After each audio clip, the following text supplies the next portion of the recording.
Kalian sadar nggak sih, restoran paling laku di Bikini Bottom, Krusty Krab, itu sebenarnya tempat yang penuh misteri.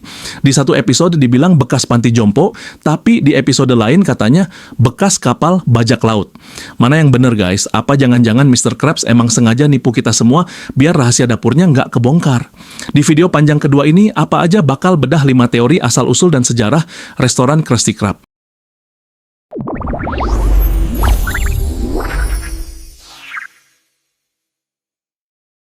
Halo semuanya, kalau kita ngomongin SpongeBob, pasti nggak jauh-jauh dari yang namanya Krabby Patty. Tapi pernah nggak kalian mikir, gimana ceritanya si kepiting pelit ini bisa dapat bangunan ikonik itu? Ternyata Nickelodeon punya banyak versi yang saling tabrakan. Sebelum lanjut, alangkah baiknya kalian pencet tombol subscribe dan like dulu. Kalau udah, langsung aja kita masuk ke teori pertama. Versi paling official muncul di episode Krusty Krab Training Video. Di situ dibilang kalau Mr. Krabs itu mantan tentara yang sempat depresi pasca perang. Buat bangkit lagi, dia beli panti jompo yang udah bangkrut namanya Rusty Krab. Karena dia males keluar duit banyak buat ganti papan nama. Dia tinggal nambahin huruf K di depannya. Jadilah Krusty Krab. Gila ya, saking pelitnya nama restoran aja hasil low budget. Amit-amit dah, semoga kita dijauhkan dengan sifat kikir.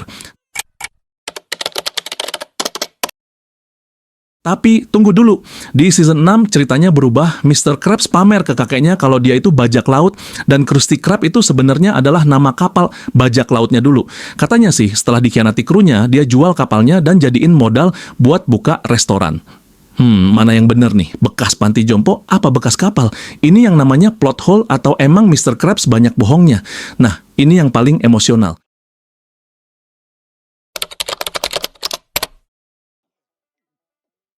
Kalian tahu kan Plankton sama Mr. Krabs itu dulu bestie?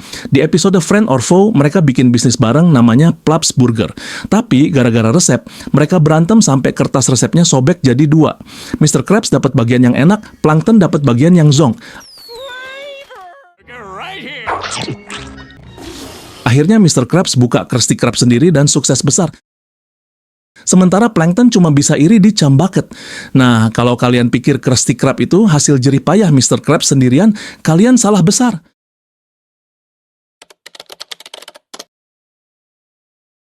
Di episode Enemy in Law ada plot twist yang lumayan kocak tapi masuk akal. Plankton sempat jatuh cinta atau pura-pura cinta sama emaknya Mr. Krabs, yaitu Betsy Krabs. Di situ ketahuan kalau Krabby Patty itu sebenarnya adalah resep rahasia keluarga Krabs. Bahkan Mama Krabs tahu luar dalam soal resep itu. Jadi kemungkinan besar Mr. Krabs itu cuma penerus yang pinter bisnis buat komersilin resep emaknya. Bayangin restoran segede itu ternyata modal resep rumahan. Teori terakhir ini yang paling mind-blowing karena melibatkan time travel. Di episode Dungeons and Dragons, SpongeBob sama Patrick keseret ke masa lalu, tepatnya ke abad pertengahan. Di sana, SpongeBob masak Krabby Patty buat Raja Krabs, nenek moyangnya Mr. Krabs, biar si Raja nggak marah lagi. Ini gila banget sih, karena artinya SpongeBob sendiri yang secara nggak sengaja nyebarin resep itu ke masa lalu. Jadi, resep keluarga yang kita bahas di poin sebelumnya itu, asalnya ya dari SpongeBob sendiri. Ini semacam lingkaran takdir yang nggak ada ujungnya. Satu fakta ngeri lagi nih buat kalian. Sadar nggak kalau bentuk Krusty Krab itu persis kayak perangkap kepiting di dunia nyata? Ironis banget kan, Mr. Krabs jualan di dalam tempat yang harusnya jadi kuburan buat jenisnya sendiri. Menurut kalian, teori mana yang paling masuk akal? Mungkin kalau dipikir-pikir, namanya juga kartun anak-anak. Tapi pada video lain di channel ini, gue bahas jokes bahkan easter egg dari kartun SpongeBob. Jangan lupa like dan subscribe kalau kalian suka pembahasan lore SpongeBob kayak gini. Gue cabut dulu, peace out.